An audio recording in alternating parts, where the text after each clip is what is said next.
በስመ አብ ወወልድ ወመንፈስ ቅዱስ አሃዱ አምላክ። አደረ ላዕሌሃ ቃል ሥጋ ኮነ ወተወልደ እምኔሃ።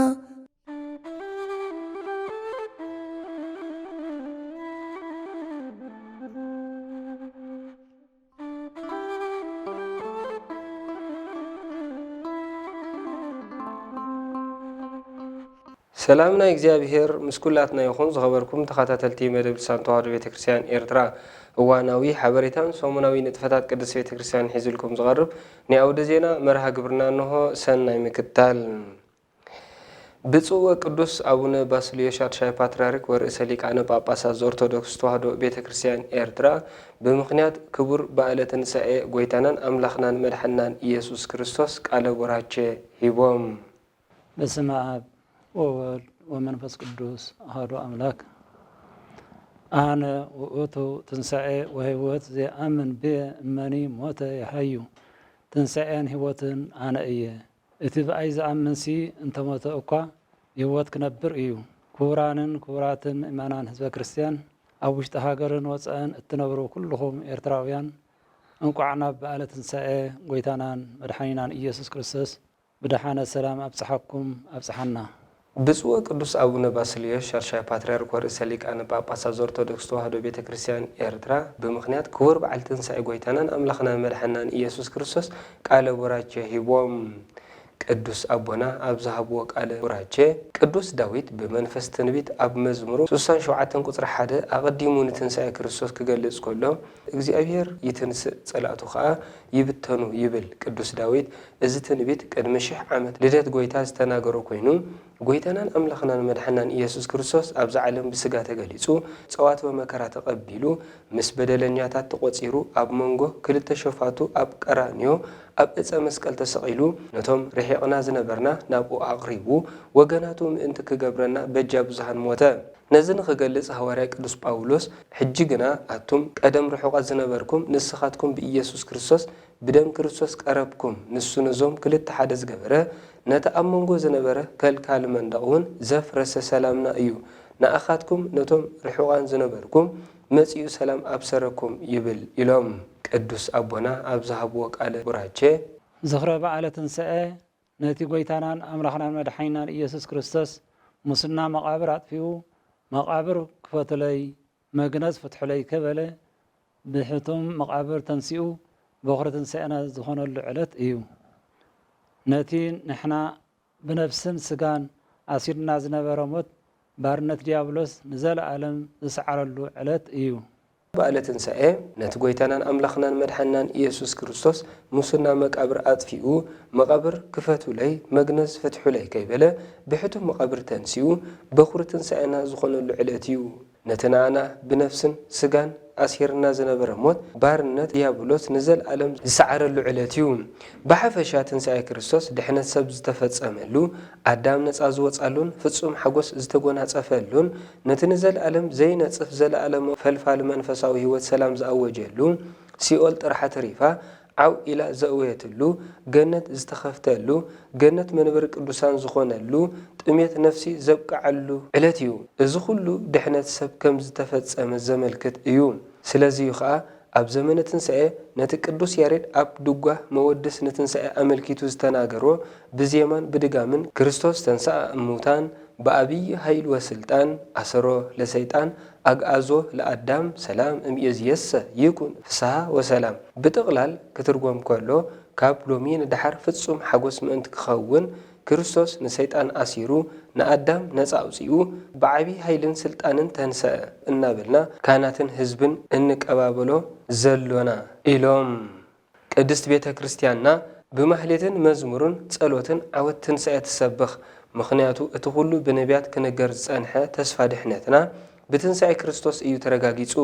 ጎይታና ኣብዚ ምድሪ 33 ዓመትን 3 ወርሕን ኣብ ዝጸንሓሉ ግዜታት ዘካወኖም ግብርታት ምድሓን ዝያዳካ እቶም ኣብ ዝሓለፈ ሰሙን ህማማት ዝተቐበሎም መከራን ስቃይን ኣኽሊሎም ትንሣኤ እዩ። ሞት بعوت توحت سيول تبربرة ዲያብሎስ ተሳዕረ አዳም ነፃ ወፀ ዝብሉ ብስራታት ዓወት ናብ ዓለም ዝተአወጁ በትንሳኤ ክርስቶስ ይሁን ክርስቶስ እንተ ዘይትንስእ ነይሩ ሕማሙን ሞቱን ትርጉም አይመሃለዎምን ስለዚ ሞት ዝተሳዕረሉ ትንሳኤና ዝተበሰረ ብምትንሳኤ ክርስቶስ ይሎም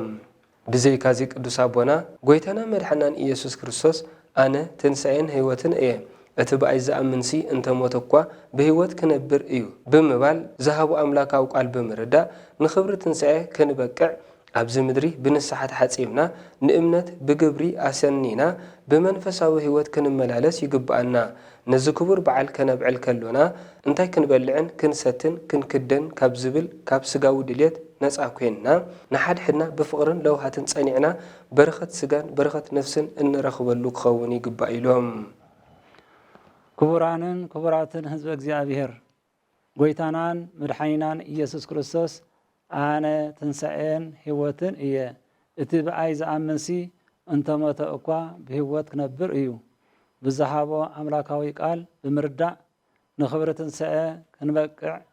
ኣብዚ ምድሪ ብንስሓ ተሓጺብና ንእምነት ብግብሪ አሰኒና ብመንፈሳዊ ህይወት ክንመላለስ ይግባአና ነዚ ክቡር በዓል ከነብዕል ከሎና እንታይ ክንበልዕ ክንሰትን ክንክደንን ካብ ዝብል ካብ ስጋዊ ድልየት ነፃ ኮይና ንሓድሕድና ብፍቕርን ለውሃትን ጸኒዕና በረኸት ስጋን በረኸት ነፍስን እንረኽበሉ ክኸውን ይግባእ ኣብ መወዳእታ ድማ ቅዱስ አቦና ኣብ ቅዱስ ቤተ ክርስቲያን ዝፍጸም ስርዓት ሰማያዊ ክብርን ዘለኣለዊ በረኸትን ዘውህብ ብምዃኑ ክንሳተፎ ግቡእና እዩ በዓለ ትንሣኤ ካብ መግዛእቲ ዲያብሎስ ነፃ ዘውፅአናን ዘለኣለማዊ ህይወት ዝህበናን ስለ ዝኾነ ኩሉ ሳዕ ንዝግበረልና ከነመስግን ካብ ኩሉ ባርነት ኃጢአት ነፃ ወፂእና ብሓጎስን ፍስሃን ስድስቱ ቃላተ ወንጌል ማለት ንዝሓመሙ ብፅዋትና እግዚአብሔር ምሕረት የውርዳልኩም ንዝተኣስሩ እግዚአብሔር የፍትሕኩም እናበልና ነቶም ዘይብሎም ነዳያን ድማ ዓቕምና ብዝፈቐዶ እናተሓጋገዝና ብሓባር ከነሕልፎ ከለና እዩ ከምኡውን ካብ ዝሎሚ ዓለም ብዝተፈላለዩ ነገራት እትናወፀሉ ዘላ ኩነታት ልዑል እግዚአብሔር ብምሕረቱ ሓልዩ ንሃገርና ኤርትራ ክልል ትብገርማ በመንፈስ ቅዱስ ድማ ሕፅርቲ ክገብረልና ንዓለምና ድማ ሰላምን ርጋእትን ምሕረትን ፍቕርን አውሪዱ በዓልና ናይ በረኸትን ሓጎስን ክኾነልና ቅዱስ ፈቃዱ ይኹነልና ብምባል ቃለ ቡራጭኦም ሂቦም ክቡራን ህዝበ እግዚአብሔር ኣብ ውሽጢ ዓዲ ዘለናን ኣብ ደገ ዘለናን ኣብ በረኻታት ሓሎ ዘለናን እግዚአብሔር አምላኽ ዝገብረልና ዘሎ ከነመስግኖ ይግባእ ሎሚ ዘይመስገናዮ መዓስ ከነመስግኖ እቲ እግዚአብሔር አምላኽ ዝገበረልና ብልብ ገርና ከነመስግኖ ይግባእ ስለዚ ነቶም ኣብ ሽግር ዘሎ ዓለም ድማኒ ብሓቂ ነገር ምሕረቱን ቸርነቱን ሰላም ከውርደሎም እግዚአብሔር አምላኽ ቅዱስ ፈቃዱ ይኹን በዓልና ናይ ሓጎስን ናይ ደስታን ይግበረልና እግዚአብሔር በስመ አብ ወወልድ ወመንፈስ ቅዱስ አሐዱ አምላክ ላዕለዋይ ልኡኽ ቅዱስ ሲኖዶስ ኤርትራ ኣብ ራብዓይ ስርዓተ ምብራኽ ፍልሃተ ቅዱስ ሜሮን ቤተ ክርስቲያን ማላንካራ ህንዲ ብኽብሪ ተሳቲፉ ላዕለዋይ ልኡኽ ቅዱስ ሲኖዶስ ኦርቶዶክስ ተዋህዶ ቤተ ክርስቲያን ኤርትራ ኣብ ራብዓይ ምብራኽ ስርዓተ ፍልሃተ ቅዱስ ሜሮን ኦሪየንታል ኦርቶዶክስ ቤተ ክርስቲያን ማላንካራ ህንድ ብዓቢ ክብሪ ተሳቲፉ ልኡኽ ቅዱስ ሲኖዶስ ብዓርቢ 17 መጋቢት 2018 ዓመተ ምህረት 27 መጋቢት 2026 ፈረንጂ ወጋሕታ ሰዓት 4 ኣብ ቀጽሪ መንበረ ፓትርያርክ ቤተ ክርስቲያን ህንዲ ኣብ ዝበጽሓሉ ብብፁዕ ቅዱስ አቡነ ባስልዮስ ማርቶማ ማቴዎስ ፓትርያርክ ቤተ ክርስቲያን ህንዲ ድሕሪ ዝተገብረሎም ፍሉይ አቀባብላ ብቐጥታ ምስ ቅዱስነቶም በማእከልቲ ኩሉ ምድላዋት አጻፊፉ ብኽብሪ ክጽበዝ ጸንሐ ኣዝዩ ምዕሩግ ሰልፊ ሓሊፎም ናብ ፍልሃተ ቅዱስ ሜሮን ዝግበረሉ ቤተ ክርስቲያን ቅዱስ ቶማስ ብናይ ህንዲ ቤተ ክርስቲያን ማህሌታዊ ዜማታትን ናይ ምስጋና መዝሙራትን ዳሃይ ደወልን ተዓጂቦም ኣብ ዝተዳለወሎም ፍሉይ ናይ ክብሪ ቦታኦም ተቐመጡ ብድሕሪዚ ናይቲ ንልዕሊ ሓደ ወርሒ ክዳሉን ክሰናደውን ብምጽናሕ ኣብ ናይ መወዳእታ ደረጃ መበረኽን ወግዓዊ ምውፃእን ዝበጽሐ ራብዓይ ፍልሃተ ቅዱስ ሜሮን ሊቃነ ጳጳሳት አባላት ቅዱስ ሲኖዶስ ቤተ ክርስቲያን ህንዲ ወከልቲ ኣሓት ኣብያተ ክርስቲያናት አበምኔታት ገዳማት አበው መነኮሳትን ናይ ላዕለዎት መንፈሳውያን ኮሌጅ ሊቃውንት ተማሃሮ ካህናትን ዲያቆናትን ኣብ ዝተረኽብሉ ንፍልሃተ ቅብአ ቅዱስ ሜሮን ዝምልከት ፍሉይ ጸሎትን ማህሌታዊ ዜማን ብመሪሕነት ቅዱስ ፓትርያርክ አቡነ ባስልዮስ ማርቶማ ተጀመረ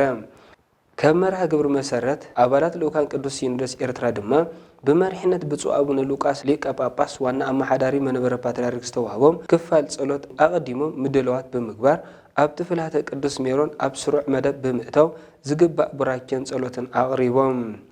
ወጋዓዊ ሙጻእ ምብራኽን ራብዓይ ፍልሃተ ቅዱስ ሜሮን ንጽባሒቱ ካብ ሰዓት 4 ወጋሕታ ጀሚሩ ከዓ ንኣከባቢ 10 ሰዓታት ሰፊሕን ዓሚቑን ጸሎት ብምክያድ ሰዓት 3 ድሕሪ ቀትሪ ብጸሎተ ቅዳሴ ተፈጺሙ ኣብዚ ስነ ስርዓት ቅዱስ ሲኖዶስ ቤተክርስቲያን ህንድ ቅዱስ ቤተክርስቲያን ኤርትራ ንፈለማ እዋን ኣብ ናይ ህንዲ ቤተክርስቲያን ፍልሃተ ቅዱስ ሜሮን ምስታፋ ዝተሰምዑ ሓጎስ ብወግዒ ንህዝቢ ድሕሪ ምሕባር ንብፁዕ ወቅዱስ አቡነ ባስልዮስ ሻርሻይ ፓትርያርክን ንቅዱስ ሲኖዶስ ኤርትራን ብስም ቅዱስ ካቶሊኮስ ባስልዮስ ማርቶማን ቅዱስ ሲኖዶስ ብሓፈሻ መላእ ምእመናን ቤተክርስቲያን ህንድ ክብ ዝበለ ምስጋና ቀሪቡ ኣብዚ አጋጣሚ ንኣሓት ኦሪየንታል አብያተ ክርስቲያን ብምውካል ልኡኽ ቅዱስ ሲኖዶስ ኦርቶዶክስ ተዋህዶ ቤተክርስቲያን ኢትዮጵያ ብፁዕ አቡነ መልከ ጼዴቅ ሊቀ ጳጳስ ሃገረ ስብከት ኡራግየ ሰለስተ ላዕለዎት ልኡኽ ቅዱስ ሲኖዶስ ኦርቶዶክስ ቤተክርስቲያን ሩስያ በአካል ክሳተፉ ከለዉ ብምኽንያት ህልው ኩነታት ክሳተፉ ዘይከኣሉ ኦሪየንታልን ምብራቕን አብያተ ክርስቲያናትን ድማ ናይ ሰናይ ምንዮት መልእኽታት ቀሪቡ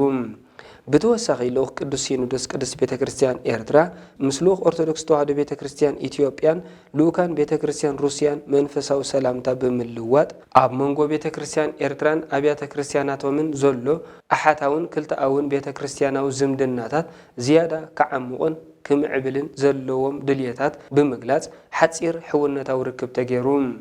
እዚ ኣብ ኦርቶዶክሳዊት ቤተክርስቲያን ህንድ ንራብዓይ ግዚኡ ዝካየድ ዘሎ ፍልሃተ ቅዱስ ሜሮን ካብ ውሽጥን ወፃን ሃገረ ስብከታት ዝመጹ ኣስታት 30 ሊቃነ ጳጳሳትን ኣባላት ቅዱስ ሲኖዶስ ቤተክርስቲያን ህንዲ በአካል ተረኺቦም ምሉእ ሱባኤ ብምእታው ዘድሊ ምድለዋት ክግበረሉ ዝጸንሐ እዩ ቅዱስ ሜሮን ኣብ ኩለን ኦሪየንታል ኣሓት አብያተ ክርስቲያናት ሓደን ካብቶም ዝለዓሉ ምስጢራት ቤተክርስቲያን ብምዃኑ ብዝረአ ነገር ዘይረአ ጸጋ ዘውህብን ዘይድገምን ክቡር መንፈሳዊ ቅብኣ ምዃኑ ይፍለጥ ኦርቶዶክስ ተዋህዶ ቤተክርስቲያን ኤርትራ ንፈለማ እዋን ከም ልኡላዊት ቤተክርስቲያንን ሃገርን ድሕሪ ምቋምና ብመሪሕነት ብፁዕ ቅዱስ አቡነ ሽኖዳ ሳልሳይ ፓፕ ዘመንበረ ማርቆስ ወፓትርያርክ ዘእስክንድርያን መላእ ቅዱስ ሲኖዶስ ቅዱስ ቤተክርስቲያንናን ኣብ 2004 ዓመተ ምህረት ፈረንጂ ንፈለማ እዋን ንልዕሊ ሓደ ሰሙን ብዝወሰደ ሱባኤን ጸሎትን ፍልሃት ቅዱስ ሜሮን ብምግባር ኣብ ቀጽሪ ላዕለዋይ ቤት ጽሕፈት መንበረ ፓትርያርክ ዝርከብ ቤተክርስቲያን መካነ ሰማዕት ቅዱስ ጊዮርጊስ ቲራቮሎ ብኽብሪ ከም ዘውፅአትን ዝባረኸትን ይፍለጥ ናይ ፈለማ ወጋዓዊ ርክብ ላዕለዋይ ልኡኽ ቅዱስ ሲኖዶስን ብፁዕ ወቅዱስ ካቶሊክስ አቡነ ባስልዮስ ማርቶማ ማቴዎስ ሳልሳይ ኣብ ማላንካራ ህንድ ንፈለማ እዋን ተኻይዱ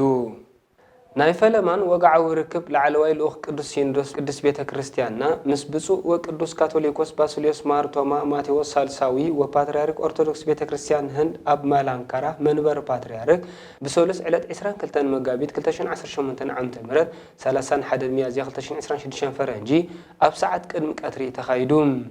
እዚ ርክብ እዚ ላዕለዋይ ልኡኽ ቅዱስ ሲኖዶስ ድሕሪ ምብራኽ ፍልሃተ ቅብኣ ቅዱስ ሜሮን ኣቐዲሙ ብዝወፀ መርሃ ግብሪ መሰረት ዝተገብረ ወግዓውን ናይ ፈለማ ርክብን እዩ በዚ መሰረት ብፁዕ ሊቀ ጳጳስ አቡነ ሉቃስ ብፁዕ አቡነ መርቆሬዎስ ብፁዕ አቡነ ሳዊሮስ ቀሲስ በረኸት ኪዳንን ዘጠቃለለ ላዕለዋይ ልኡኽ ቅዱስ ሲኖዶስ ካብ ቦታ መዕረፊኦም ናብ መንበረ ፓትርያርክ ማላንካራን ህንድ ብፍልይቲ ናይ ክብሪ መኪና ድሕሪ ምብጻሕ ፈለማ ብምኽንያት ዓውዲ ኣዋርሕ ቤተክርስቲያን ህንድ ሰሙነ ህማማት ብምዃኑ ኣብ ውሽጢ ቤተክርስቲያን ብመሪሕነት ቅዱስነቶም ምስ ምእመናኖም ስርዓተ ስግደት ዘሰሙነ ህማማት ክመርሑን ከስግዱን ጸኒሕዎም ልኡኻን ቅዱስ ሲኖዶስ ብወገኖም ናብ ውሽጢ ቤተክርስቲያን ብምምራሕ ምስ ቅዱስነቶም ብምርካብ ጸሎተ ነግ ብምብጻሕ ብሓባር ንኣስታት 2 ሰዓታት ጸኒሑ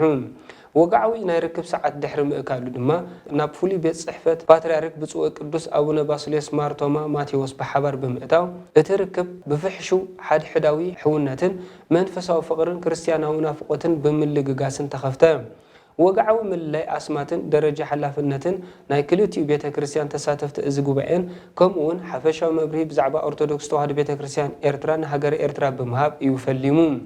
ቀፂሉ ብፁዕ ቅዱስ አቡነ ባስልዮስ ፓትርያርክ ቤተክርስቲያን ህንድ ብምኽንያት ሲመት ሻድሻይ ቅዱስ ፓትርያርክ አቡነ ባስልዮስ ተሰምዖም ሓጎስን ደስታን ብምግላጽ ንቤተክርስቲያን ኤርትራ ደጊመ ሓጎሰ ይገልጽ ኢሎም አስዒቦም ወጋዓዊ ዕድመ ቤተክርስቲያን ህንድ ተቀቢልኩም አወንታዊ ምላሽ ብምሃብ بعدمن درجان حلفنتن بعد ጸጋ ዝኾነ አቦ ብፁዕ አቡነ ሉቃስ ዝምራሕ ልኡኽ ነዊሕ መንገዲ ተጓዒዙ ኣብ ረብዓይ መብራኽ ፍልሃት ቅዱስ ሜሮን ምስታፉን ብራኪኡ መሃቡን ኣዝዩ ፍሉይን ክቡርን ኣጋጣሚ ኮይኑ ነዚ ዝጸንሐ ሐዋርያዊ ሰንሰለቱ ዝዓቀበ ሕውነታዊ ዝምድና ናይ ክልቲአን ኣሓድ ኣብያተ ክርስቲያናት መሊሱ ዘዕምቆን ሓድሽ ምዕራፍ ዝኸፍትን እዩ ኢሎም በስተጀሚሩ ዘሎ ክልተኣውን ዝምድናውን ሕውነታዊ ርክብን ድማ ኣብ ዝሓፀረ እዋን ናብ ኤርትራ ወግዓዊ መብጻሕ ክፍጽሙ ዘለዎም ድልየትን ተስፋን ናፍቆትን ገሊጾም ኣብ መንጎ ክልቲአን ኣሓድ ኣብያተ ክርስቲያናት ክህሉ ዘለዎ ዝምድና ናብ ዝለዓለ ደረጃ ንምብጽሑ ብፍላይ ኣብ ናይ ሓባር ቤተ ክርስቲያናዊ ውህደት ኢኮሚኒካል ሪሌሽንሽፕ ካብኦም ዝሕተት ዘበለ ንምፍጻም ድማ ቅርብነቶም ደጊሞም ኣረጋጊጾም ድሕርዚ ናብ መእተዊ ቃል ቅዱስነቶም ላዕለዋይ ልኡኽ ቅዱስ ሲኖዶስ በመገዲ ብፁዕ አቡነ ሉቃስ ዋና አማሓዳሪ መንበረ ፓትርያርክ መልእኽቲ ብፁዕ ወቅዱስ አቡነ ባስልዮስ ቀዳማዊ ሻርሻይ ፓትርያርክ አረኪቦም ብፁዕ ወቅዱስ ካቶሊኮስ ባስልዮስ ብወገኖም ካብ መንበሮም ብምትንሳእ ነቲ ደብዳቤ ብምቕባል ንኽብሪ ቅዱስነቶምን ላዕለዋይ ልኡኽን ምሉእ ትሕዝቶ እቲ ደብዳቤ ብዕምቆት ደው ኢሎም አንበብዎም ቀፂሎም ብሕውነታውን ሰናይ ምንዮት ቅዱስነቶምን ቅዱስ ሲኖዶስ ብሓፈሻ ምእመናን ህዝበ ክርስቲያን ዝሃገር ኤርትራ ክብ ዝበለ ሓጎስ ከም ዝተሰምዖምን ስለ ኩሉ ሰናይ ምንዮቶምን ዝለዓለ ልባዊ ምስጋና ብምቕራብ ብፍሉይነት ትሕዝቶ ፍረ ነገር እቲ መልእኽቲ ዘሕደረሎም ፍሉይ ተመስጦ ገሊጾም ልኡካን ቅዱስ ሲኖዶስ ብወገኖም ብቐዳምነት ክምስገኑ ዝግቦም ቅዱስነቶም ምዃኑ ንሱ ድማ ኣብ ስርዓተ ሲመት ወጸሎተ ተቀብኦ ሻድሻይ ቅዱስ ፓትርያርክ ወግዓዊ ዕድመ ቅዱስ ሲኖዶስ ተቐቢሎም ኣወንታዊ ምላሽ ብምሃብ ናይ ፈለማ እዋን ላዕለወት ክልተ ልኡካን ምስ ምሉእ ገጸ በረከት ቅዱስነቶም ዝገበርዎ ተሳትፎ ኣብ ታሪክ ቤተ ክርስቲያን ኤርትራ ብኽብሪ ከም ዝዝከር ብምዝኻር ደጊምና ብስምናን ብስም ቅዱስ ፓትርያርክን መላእ ቅዱስ ሲኖዶስ ልባዊ ምስጋና ነቕርብ ኢሎም አስዒቦም ልኡካን ቅዱስ ሲኖዶስ ኣብ ራብዓይ መብራኽ ፍልሃተ ቅብአ ቅዱስ ሜሮን ንምስታፍ ቅዱስነቶም ዝለኣኽዎ ወግዓዊ ዕድመ ብመሪሕነት ሻርሻይ ቅዱስ ፓትርያርክ አቡነ ባስልዮስ ቅዱስ ሲኖዶስ ኣብ ወግዓዊ ጉባኤው ብዓብይ አጀንዳ ሒዙ ከም ዝተዘራረበሉን ነዚ ላዕለዋይ ልኡኽ ምምዛዙን ነዚ ብኽፉት ልቢ ተጀሚሩ ዘሎ ሕውነታዊ ዝምድናን ክልተኣዊ ርክብን ፍሉይ ኣገዳስነት ዘሎ ፍጻሜ ምዃኑ ሓቢሮም ዝተገብረሎም ፍሉይን ዝለዓለ ኣቀባብላን ድማ ምስጋናኦም ኣቕሪቦም ብወገን ቅዱስ ሲኖዶስ ቅዱስ ቤተ ክርስቲያን ነዚ ናይ ክልቲአን ኣሓድ ኣብያተ ክርስቲያናት ክልተኣውን ሕውነታውን ዝምድና ናብ ዝበረኸ ደረጃ ሕድሕዳዊ ናይ ተመክሮ ምልውዋጥን ምትሕጋዝን ዘካተቱ ዝተፈላለዩ ዓበይቲ መደባትን ውጥናትን ዝሓዙ ሓሳባት ብወገን ክልቲኦም ኣካላት ብዕምቆት ተዘቲሎም ብፁዕ ቅዱስ ካቶሊኮስ አቡነ ባስልዮስ ማርቶማ ማቴዎስ ኣብ መወዳእታ እዚ ናይ ፈለማ ወግዓዊ ርክብ ምስ ቅዱስነቶም ኣገዳስነቱን ትርጉምን ዓብይ ብምዃኑ በዚ ብልኡካን ቅዱስ ሲኖዶስ ዝቐረበ ነጥብታት ሙሉእ ብምሉእ ከም ዝተቐበልዎ ብምግላጽ ንናይ ወፃኢ ተግባር መደባት ናይ ክልቲአን ኣሓድ ኣብያተ ክርስቲያን ናይ ወፃኢ ዝምድናታት ቤት ጽሕፈታት ነዚ ሓላፍነት ተሰኪሞም ብሓባር ክሰርሑን ኣብ ዝሓፀረ እዋን ሓደ ረቂቕ ኣዳልዮም ከቕርቡን መምርሒ ሂቦም ኣብ መወዳእታ ብስም ብፁዕ ወቅዱስ አቡነ ባስልዮስን መላእ ቅዱስ ሲኖዶስ ንቅዱስነቶም ዝተላእከ ብኢድ ዝተጸርበ ንጥንታውነትን ቤተ ክርስቲያናዊ ኪነ ጥበብ ዝገልጽ ናይ እንፀይቲ ቀዋሚ መስቀል ህያብ ኣበርኪቶም ቅዱስነቶም በዚ ጥንታውን ኣዝዩ ዓብይ ክብሪ ዘለዎ መስቀል ብልባዊ ሓጎስ ከም ዝተቐበልዎን ስለቲ ኩሉ ዝተገብረሎም ንብፁዕ ቅዱስ አቡነ ባስልዮስ ክብ ዝበለ ምስጋና ይብጽሐዮም ኢሎም بتمساسالي من قددما نلوكان قدوس سينودس فولي الباساتن مصحفتن بملكع حياب ابركيتوم بناي حبار ጸሎትን ናይ መዘከርታ ኣሳእልን ድማ እዚ ናይ ፈለማ ወግዓዊ ርክብ ብምውቕን ዕውትን መንገዲ ወግዒ ከም ዝተዛዘመ ሓላፍ ወፃ ዝምድናታትን ፕሮቶኮላዊ ጉዳያት ቅዱስ ሲኖዶስን ቀሲስ በረኸት ኪዳነ ሓቢሮም لعلوات الأوكان قدوس سينودوس ناب زتفلالي قداماتن أدباراتن لعلوات منفساوين كوليجاتن مالانكارا هند هواري وعدتن ركباتن بمفتسام ناب هاجروم بسلام تمليسوم لعلوات الأوخ قدوس سينودوس إرترا بوقعو عدمي بسوء قدوس أبونا باسليوس مارتوما ماتيوس باترارك بيتا كريستيان مالانكارا أب هاجر هند أبزن حلو جيزي أبركت زبلا قداماتن أدباراتن لعلوات منفساو كوليجين ما أكلات عنان وقعوي مبصحن ركباتن بمكيات بسلامنا بهاجروم تمليسوم ببصو أبونا لوكاس ليكا باباس وأن أما حدار منبر باتريرك تمريحو نبصو أبونا مرقوريوس أبال قدوس سينودوس باباس هاجر سبكت عنسبا بصو أبونا ساويروس أبال قدوس سينودوس باباس هاجر سبكت دبو مندفرا قسيس برخت كيدانه حلافي وصا زمدناتاتن بروتوكولاو غدات قدوس سينودوسن زحقفه لاعلواي لوق قدوس سينودوس ناي مجمريا عودتو كاب منبر باتريرك استات 1.50 كيلومتر رحيقه تركب بيته كريستيان قدوس غورغوريوس نيرانيم ابز حجه وان حنتي كابتن ببزحي ابالنتن غسنت مؤمنان اب قدامي درجه تسرع مس بصحه أكايتن أنبابرتن أزي سموين عبين زخنة قدام بخبري تقبيلهم نبيت كريستيان بحبار أبزم رحلو زنبر أوان كدس بيت كريستيان دما نخبري إزل أخ دولا بمهرام حقوسا قدسات لو كان ناوشت بيت كريستيان بمتاو نبيت مقدس أمرحون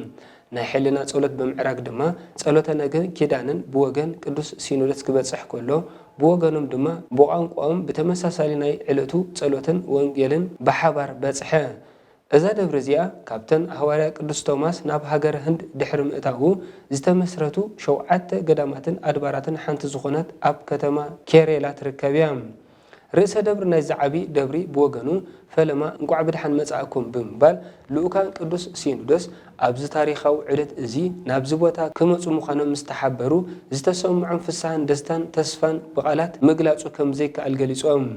أسعيبهم عدت بصوان أبوتات نزد دبري إزبرختن براكين مخانو بمئمان إزناي فلما مبصح نابزل على مدايا وزمدنان ركباتن كمعبل زلوهم دليت وسيخهم قليصوهم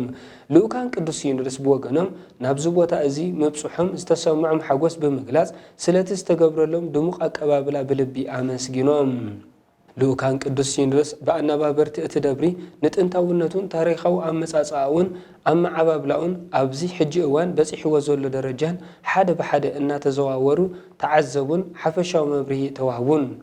قصيلهم أوشت اتدبري زركب زلعالة منفساو كوليج بممرح فلما بدين قصيلو دما بأكايتي كوليج زرزراون حفشاون أقاومان عينتا تمهرت تمهرون مبري توهبون لوق قدوس سينودوس بوغنو أب ملواتن مقسامن تمكرو نايزل علواي منفساوي كوليج نمصاين بيت كريستيان إرترا زلو أقداسنتن بمغنزاب مز ملكتهم أكلات كسر حلو زلو قربنات غليصوم نخبر العلواي لوق قدوس سينودوس أب استدالو ناي مسح انغودت بحبر بمكفال دما زترف كفالات ات منفساو كوليج دحر معزابهم قدامي اغر عودتهم فصيمهم تفانو أسعيبهم بقطها نابكال أي درجة ناي مبصح مدب استقبر الله قدام قدوس حواريا توماس أب 45 عام تمرت ناب هاجر هند دحر مئتاو نفلم أوان ن4 أمنتي زت مقلو قدام قدوس تومان نرينام بمبصح مرحتي قدامن أبالاتن مؤمنانن بخبري تسريعهم تقبلوهم كم تلمود بقطة ناوشت بيت كريستيان بمئتاو دما نايحلنا صولت بمبصح نحفشاو أتهنا نزاءت قدامن تحستون تنتاونتون زقلص أسراتن تقبلهم زلو مكاناتن حدا بحدا إنا تزاورو مقلص توهبوم ناي حصير اوان عرفتي بمغبار دما ناي تعلز تمدبه مرها قبر بمتنقاق ناب ناي عرفتي بوتام بسلام تملسوم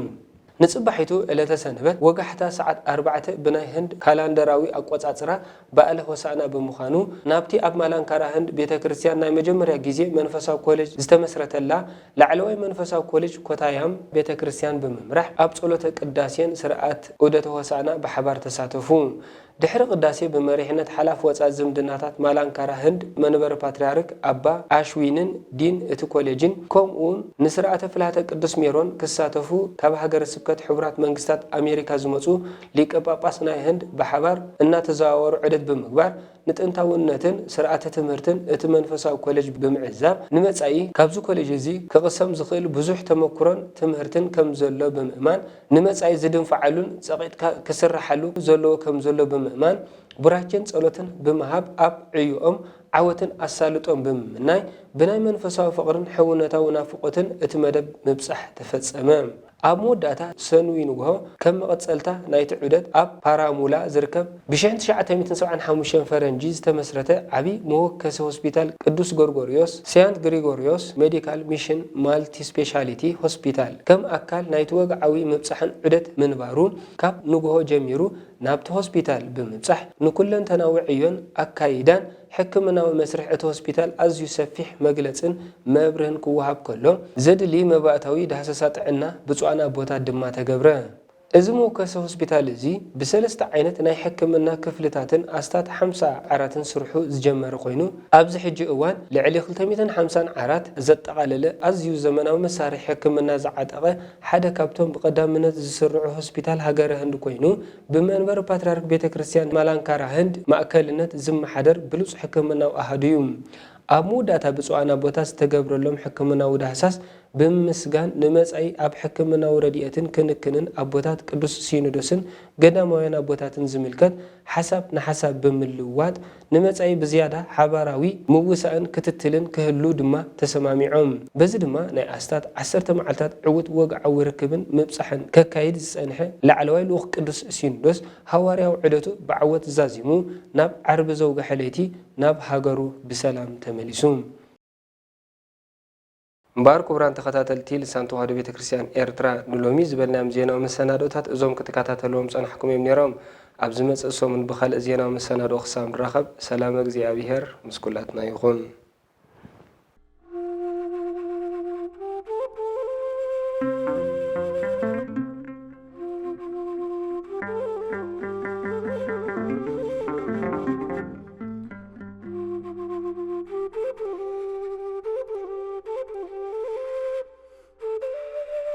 Thank you.